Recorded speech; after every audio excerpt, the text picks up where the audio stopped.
mais le compteur n'est pas terminé puisque des personnes arrivent de nouveau. Pour ceux qui ne nous connaissent pas, nous organisons tous les deuxièmes mardis de chaque mois une matinale. C'est la commission communication présidée par Jocelyne Canetti qui est en charge de cet événement, donc tous les deuxièmes mardis de chaque mois. Pour ceux qui ne nous connaissent pas, comme je l'ai dit, nous sommes une association constituée de médiateurs, d'experts et d'arbitres, touchant des sujets qui concernent l'expertise, l'arbitrage et la médiation. L'IEM est une association indépendante et c'est un acteur majeur en matière de médiation, tant conventionnelle que judiciaire. Nous sommes également très actifs dans le domaine de la formation, avec les agréments nécessaires à l'exercice de ces activités, et notamment le financement sur fonds publics. Donc pour les personnes qui sont intéressées, n'hésitez pas à consulter notre site. Nous avons des formations pour différents niveaux de médiateurs qui sont organisées tout au long de l'année. Aujourd'hui, nous sommes heureux d'accueillir Philippe Lebovy et Gérard Perrin, tous deux avocats, autour d'un sujet, au cours d'une controverse sur l'avis contraire de deux avocats en matière de médiation. Maître Philippe Lebovy, vous êtes avocat, inscrit au barreau de Paris depuis 1992. Vous êtes médiateur, donc a priori plutôt pro-médiation, inscrit sur la liste des médiateurs près la Cour d'appel de Paris, ainsi que sur la liste des avocats médiateurs du Conseil national des barreaux. Vous êtes membre de l'Association des médiateurs européens, qui est un centre de médiation, le centre de médiation du barreau de Paris. Maître, c'est une présentation très courte, maître, que je vous laisserai le soin de compléter, bien entendu. J'ai sûrement oublié des informations significatives vous concernant. Maître Gérard Perrin, vous êtes avocat au barreau de Paris depuis 1980, date à laquelle vous avez prêté serment. Vous avez fondé votre propre cabinet en 1985, avec deux activités principales, la promotion immobilière et le risque industriel.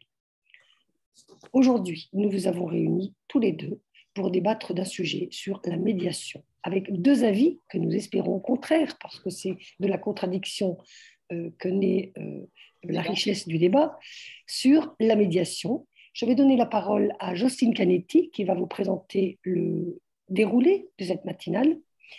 Et ensuite, eh bien, nous allons entrer dans le vif du sujet. Je coupe mon micro et je laisse la parole à Jocelyne Canetti. Bonjour à tous, nous sommes nombreux aujourd'hui, nous sommes près de 50. Le déroulé, c'est comme d'habitude, ça va être 15 minutes, chacun va nous présenter son point de vue. Et puis, il y aura une séance de questions-réponses qu'on vous demande d'écrire dans ce qui s'appelle « Converser » dans la barre en bas de l'écran, de manière à ce que nous puissions, avec Éric Séban, vice-président de l'IEM, organiser les débats. Je salue aussi Myriam Igby qui a invité Maître Lebovy, qui nous permet d'avoir ce débat sûrement intéressant, et Marie-Jo qui a invité Maître Perrin. Donc, c'est grâce à la commission communication et à Marie-Jo Pirard-Lallemand que nous sommes là tous aujourd'hui. J'annonce tout de suite pour ceux qui s'éclipseront que le 10 mai prochain, la prochaine matinale sera consacrée à médiation interne et médiation externe dans les entreprises. C'est Édouard Grimbert qui participera, qui sera l'orateur. Et puis, je vais passer tout de suite la parole à Maître Lebovy qui commence pour cette intervention que nous attendons tous. À tout à l'heure. Merci beaucoup, madame. Merci, madame la présidente. Je vais d'abord vous dire qui vous parle. J'ai prêté serment l'année de la fusion des avocats du Palais et des conseils juridiques en 1992. Et j'ai été formé par des avocats de Palais, mais travaillant dans des cabinets d'affaires. Et j'ai été ensuite associé à successivement deux avocats qui venaient du monde du conseil. Donc, j'ai fréquenté les deux milieux. Le milieu du conseil où la négociation, la discussion, je dirais ce qu'on fait tous les jours. J'ai fréquenté le monde du palais et mon activité a été à la fois le contentieux et le conseil en droit immobilier essentiellement, mais avec une dominante de contentieux pendant de nombreuses années. Comment est-ce que je suis arrivé à la médiation? Je vais vous donner deux flashs. Lorsque il y a eu d'abord un flash objectif et un flash subjectif. Le flash objectif, c'est que j'ai eu une conversation avec un ami membre du Conseil de l'Ordre de Paris lorsqu'est arrivé le décret Magendie réformant la procédure d'appel. Et cet ami, avocat, était en relation avec la chancellerie sur d'autres sujets qui étaient sa spécialité, pas le sujet de tout ce qui concerne la procédure d'appel. Et je lui ai demandé, mais pourquoi est-ce qu'on nous pond un texte, une usine à gaz comme ça? Pourquoi? C'est quoi le but? Et sa réponse a été très claire. Il m'a dit, Philippe, la chancellerie a décidé de tuer le contentieux, a décidé d'empêcher le contentieux. La justice française ne peut plus absorber un contentieux croissant. Ça n'est plus possible. Il n'y a pas les moyens financiers, il n'y a pas le nombre de magistrats. Donc, l'objectif est de dégoûter les avocats du contentieux. Et il me l'a dit comme ça. J'ai été un peu choqué. J'avais 18 ans d'expérience. J'étais un peu choqué. Et qu'est-ce que j'ai constaté ensuite? C'est que toutes les réformes qui sont faites, premièrement, soit pour compliquer le contentieux. Le contentieux devient un enfer, enfin, selon moi. Deuxièmement, les réformes de fond qui sont faites pour éviter que les gens aillent au contentieux. Par exemple, en droit social, la rupture conventionnelle, en divorce, le fait de pouvoir divorcer sans passer par le tribunal.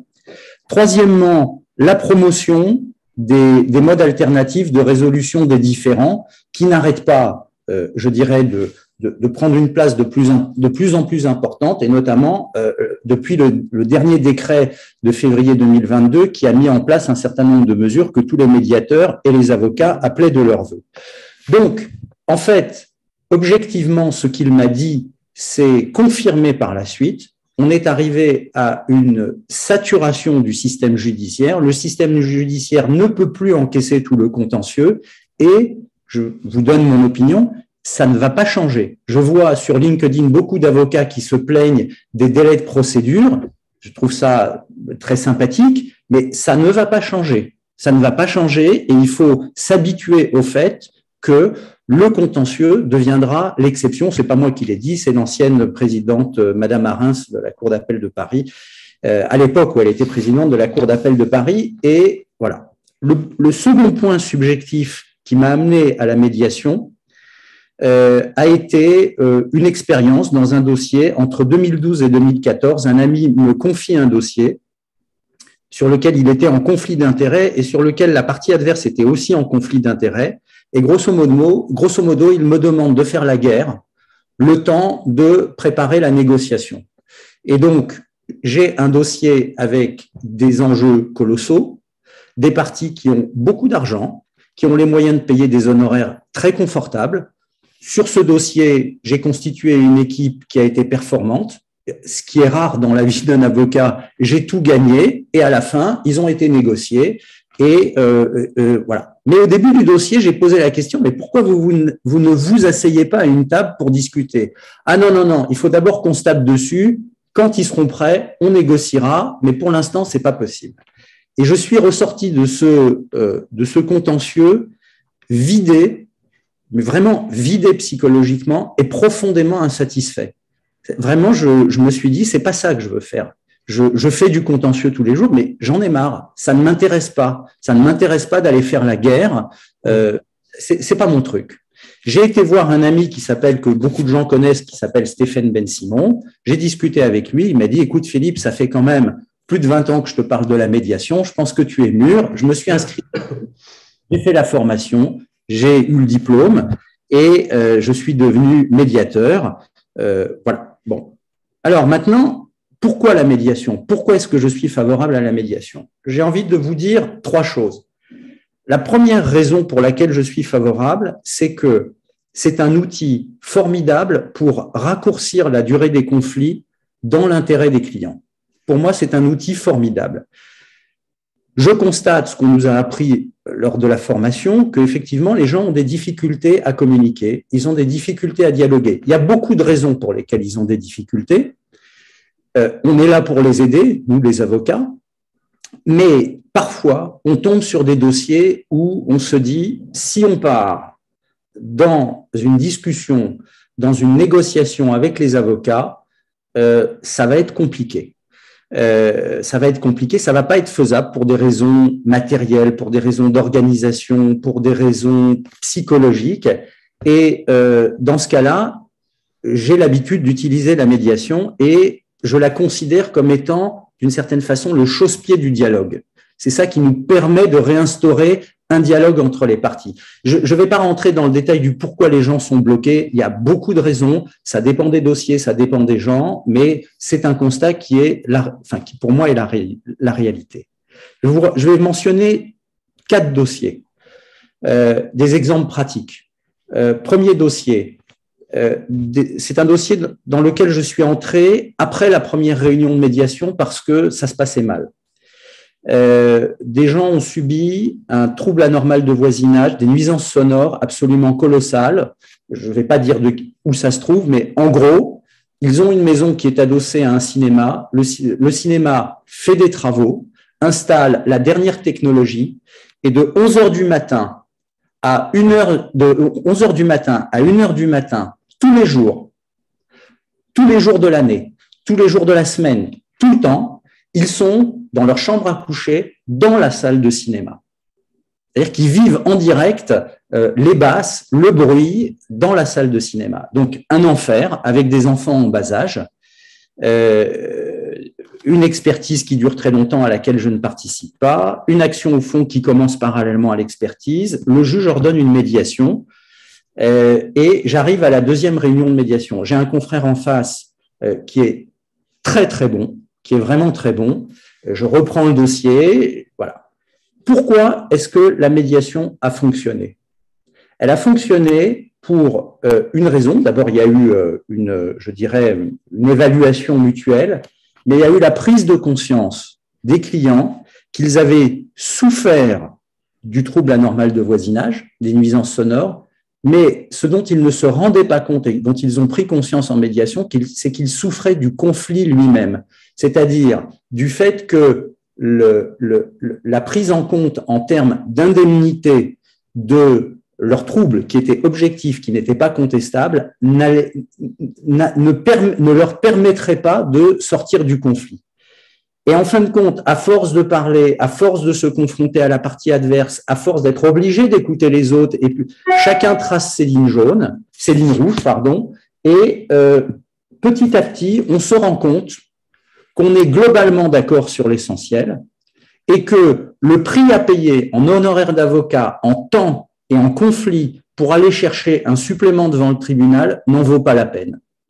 Là-dessus, j'ai une bonne idée, c'est-à-dire que je leur dis on peut optimiser fiscalement l'indemnité. L'indemnité n'est pas fiscalement imposable, mais vous avez des enfants mineurs, ils ont souffert du trouble anormal de voisinage et on peut leur attribuer une partie des indemnités sans consommer la possibilité pour les parents de donner 150 000 € de droits sans payer de droits aux enfants.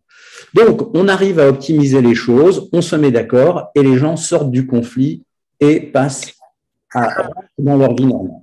Deuxième dossier. Deuxième dossier, mais pas 4, s'il vous plaît, parce qu'on n'aura pas le temps. Alors, le deuxième dossier, je vais le passer, mais grosso modo, c'est le plus gros dossier de 2017 ou 2018 à Paris Île-de-France, en construction, avec des enjeux de l'ordre de 3 millions d'euros sur un sinistre relevant de la décennale. Pour un client qui a beaucoup de moyens. Et j'explique au client qu'il me faut du temps entre le pré-rapport d'expertise et le moment où je vais pouvoir finaliser une assignation, il me faut environ 6 mois pour différentes raisons. Il y a énormément de sujets juridiques, des dénis de garantie par les assureurs. Il y a 6 assureurs en face, 6 autres parties. Et je lui dis, il faut proposer une médiation conventionnelle.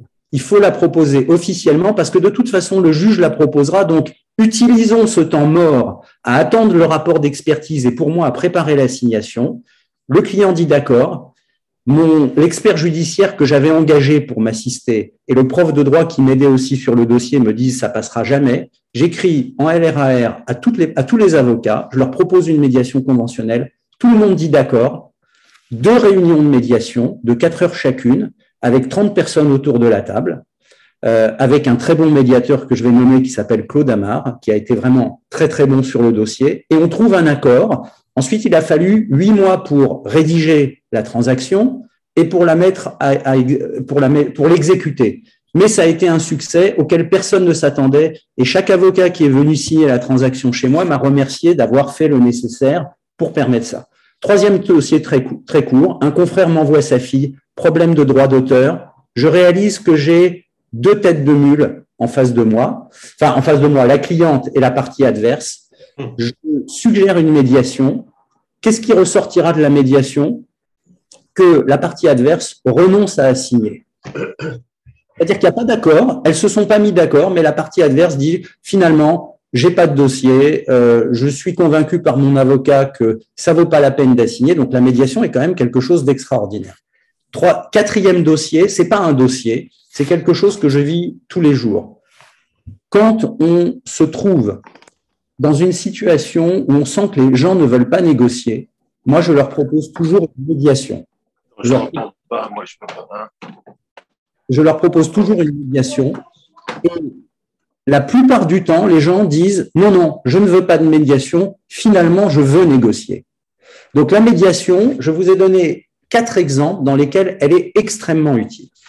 Je veux dire 2 autres choses. Est-ce que vous pouvez conclure pour qu'on laisse un peu de temps à Maître Perrin? Tout à fait. La première chose que je veux dire, c'est que la médiation est aussi quelque chose de très utile en tant que formation. Et moi, ça m'a permis de me former et de quasiment supprimer la totalité du contentieux qui était la majorité de mon activité. C'est-à-dire que je ne prends un dossier qu'à partir du moment où on me laisse explorer les voies possibles pour trouver une solution non contentieuse. Pour conclure, je veux juste vous dire une chose. Je vais citer quelques phrases de l'appel des 3000 magistrats. Effectif des juridictions en souffrance, violence du fonctionnement de notre institution, injonction d'aller toujours plus vite et faire du chiffre, sonner l'alarme, arrêt maladie, réalité de notre quotidien qui fait perdre le sens de notre métier. Relisez l'appel des 3000. C'est un résumé de ce que j'ai vu se passer devant les tribunaux pendant 15 ans. C'est la réalité, c'est pas un appel corporatiste. Et ce que je veux dire, c'est que si une deuxième chose, oui, si l'institution judiciaire était une entreprise, elle aurait déposé son bilan, elle ne fonctionnerait pas. Si une banque fonctionnait comme l'institution judiciaire, vous retireriez votre argent et vous le mettriez ailleurs. Si une compagnie aérienne fonctionnait comme l'institution judiciaire, vous n'iriez pas dans les avions de cette compagnie aérienne. Donc, il y a une crise qui est profonde. Notre devoir d'avocat, c'est de participer à l'œuvre de justice activement et en soulageant l'institution judiciaire le plus possible pour qu'elle puisse être utile véritablement dans les dossiers où il est nécessaire d'avoir recours à elle, où on n'a pas d'autre possibilité. Voilà, j'en ai terminé et je vous remercie pour votre écoute. Merci Maître Lebovy, c'est passionnant et très clair. On passe la parole tout de suite à Maître Perrin. N'hésitez pas à poser vos questions sur Converser par écrit et il y aura 25 minutes de questions-réponses. Maître Perrin, à vous. Merci, bonjour à toutes, bonjour à tous. Donc, effectivement, il m'a été demandé de développer en quelques mots les raisons pour lesquelles je suis contre la médiation.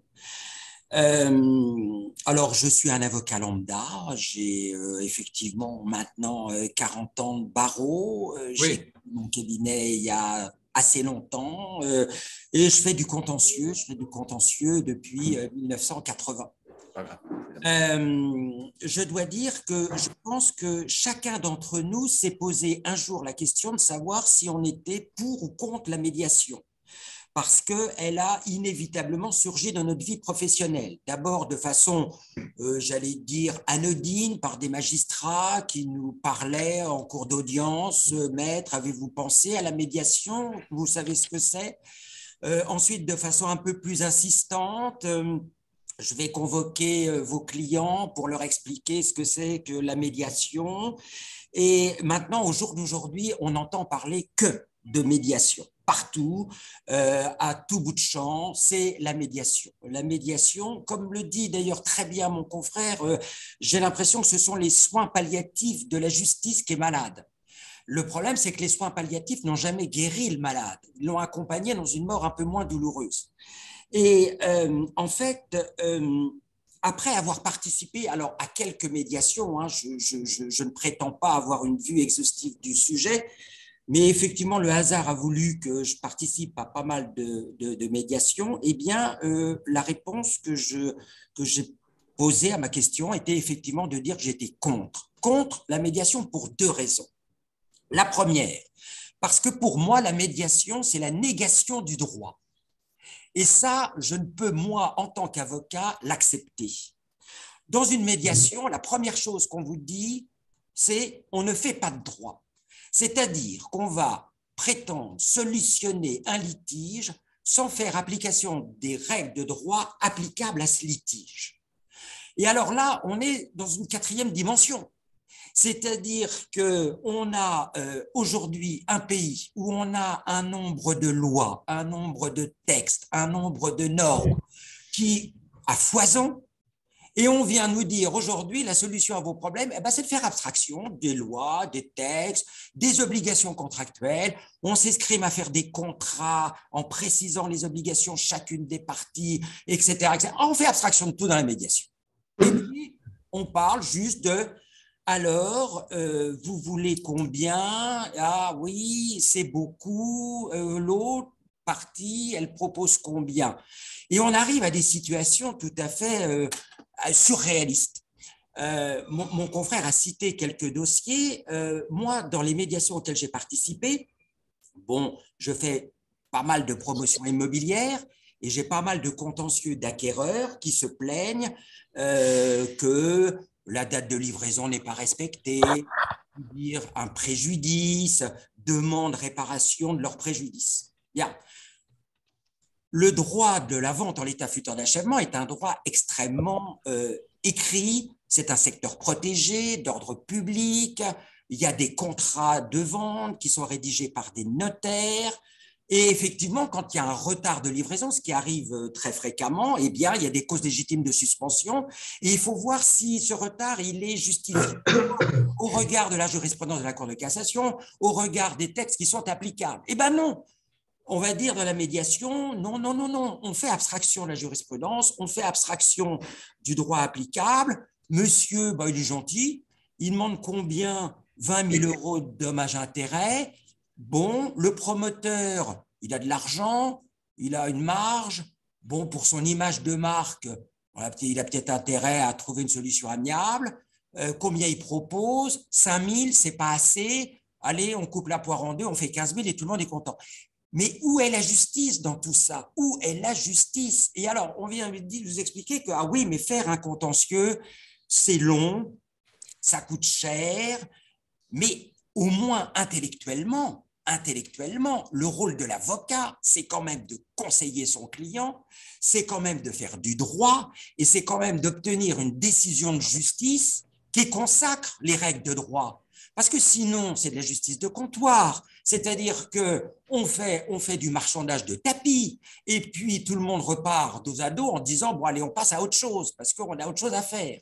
Donc, si vous voulez, moi, je ne critique pas en tant que telle la médiation à partir du moment où elle est librement consentie, à partir du moment où ce sont les avocats des parties qui, pour des raisons X, Y ou Z, acceptent éventuellement d'aller en médiation. Bien que, je mets un bémol à ce que je dis, je considère que moi, en tant qu'avocat, je suis tout à fait légitime à conseiller mes clients de trouver une solution transactionnelle, de signer un protocole d'accord, et j'ose espérer que mes clients m'écoutent quand je leur conseille d'aller vers la solution transactionnelle. Je n'ai pas besoin d'un médiateur qui va m'expliquer les tenants, les aboutissants. Je suis, moi, le conseil d'une partie.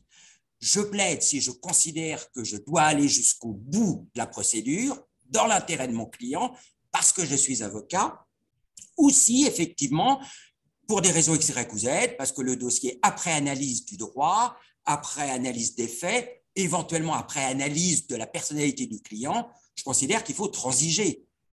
Bon, la médiation, pourquoi la médiation? Je n'en vois pas l'utilité. Bon, et surtout que cette médiation devient, et c'est la deuxième raison pour laquelle je suis opposé à la médiation, ça devient un diktat. et non plus librement consenti. Au jour d'aujourd'hui, on voit des choses surréalistes dans les tribunaux.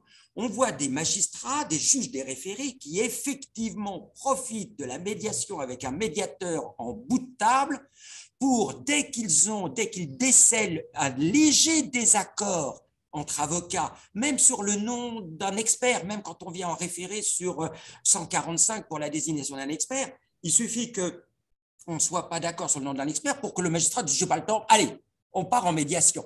Ça devient totalement sans aucune pertinence. Je veux dire, on a la médiation à toutes les sauces. Quand, confrère, vous parliez du trouble anormal de voisinage. Le trouble anormal de voisinage, moi, je le côtoie tous les jours avec les chantiers que j'ai. Bon, les gens se plaignent des nuisances sonores, de la poussière, des vibrations, etc. Au jour d'aujourd'hui, en matière de TAV, la médiation est devenue obligatoire. Alors que ce trouble anormal de voisinage a fait l'objet d'une création prétorienne depuis des années, que c'est un sujet de droit extrêmement intéressant, qu'on est passé de la notion de voisin occasionnel à la notion de lien de causalité directe avec les travaux, etc., etc. Et donc, effectivement, la Cour de cassation, je vais dire, est une source de règlement de conflits en matière de TAV. Et le lien de causalité directe et les appels en garantie contre les constructeurs, etc., doivent avoir une justification. On va aller devant le médiateur et on va avoir monsieur Duchemol qui va se plaindre de nuisance. Ah, bah, j'entends le bruit de la pelleteuse ou du terrassement. Bah oui, mais il y a le site urbain, mais il y a, etc. Est-ce que la normalité du trouble est caractérisée? Le médiateur ne s'y intéressera pas. Le médiateur dira, monsieur Duchemol, il se plaint, il a raison de se plaindre, vous comprenez, un chantier à côté, ce n'est pas une vie. Et donc, les constructeurs doivent trouver une solution amiable. Donc, on est au jour d'aujourd'hui dans un système qui vient de dire, la justice est malade. Alors, je l'ai entendu pendant des années, quand vous parliez de la fusion des conseils juridiques. Les conseils juridiques nous promettaient que le contentieux allait disparaître, que tout était, la voie, c'était le conseil, etc. Et finalement, que font les conseils juridiques aujourd'hui? Ils sont avocats et ils plaident. Bon. Et la médiation imposée, pour moi, va devenir ce qui est devenu la conciliation au Conseil de prud'homme. La conciliation au Conseil de prud'homme, alors, ça fait très longtemps que je ne suis pas allé devant les conseils de prud'homme, mais fut un temps où on allait devant le bureau de conciliation pour dire on ne concilie pas la date du bureau de jugement. Donc, tout ce qui est imposé, et c'est imposé aujourd'hui, que ce soit par les textes, que ce soit par la loi, que ce soit par les juges d'une façon détournée, parce que quand les juges suggèrent la médiation ou nous donnent une injonction de médiation, c'est difficile de dire oh non, la médiation, on n'en veut pas. Je veux dire, on a l'impression de lutter contre les magistrats. Donc, ça devient une guerre. Alors qu'il faudrait augmenter les juges, le nombre de juges, augmenter les greffiers, avoir effectivement une justice correcte. Effectivement, il y a des choses qui ne vont pas, mais ce n'est pas en essayant de trouver une voie médiane faisant abstraction du droit qu'on réglera les problèmes. Pour moi, et j'irai jusqu'au bout de ma profession comme ça, je considère qu'il n'y a rien de plus satisfaisant, rien de plus beau que de faire des conclusions motivées en droit. Quand vous dites les avocats se plaignent de la longueur des procédures, on a institué les conclusions récapitulatives. Est-ce que vous voyez, notamment en matière de construction, le nombre de conclusions récapitulatives qu'on a? Donc, les avocats peuvent balayer aussi devant leur porte. On fait un jeu de conclusions récapitulatives. Pourquoi faire 45 pages de conclusions? Donc, tout le monde pourrait y mettre du sien pour effectivement améliorer tout ça. Ce n'est pas uniquement la faute des magistrats, c'est aussi la faute des avocats, etc. Mais au jour d'aujourd'hui, moi, quand j'ai un jugement, quand j'ai fait des conclusions juridiquement motivées et quand j'ai un jugement qui me donne tort ou raison avec un bon argumentaire juridique, je suis quand même beaucoup plus satisfait qu'avoir une décision de médiation qui, finalement, a coupé la poire en deux en disant, bah, écoutez, comme ça, personne n'est mécontent, et puis finalement, justice est rendue. Pour moi, la justice est totalement absente de la médiation. Merci, Voilà. maître.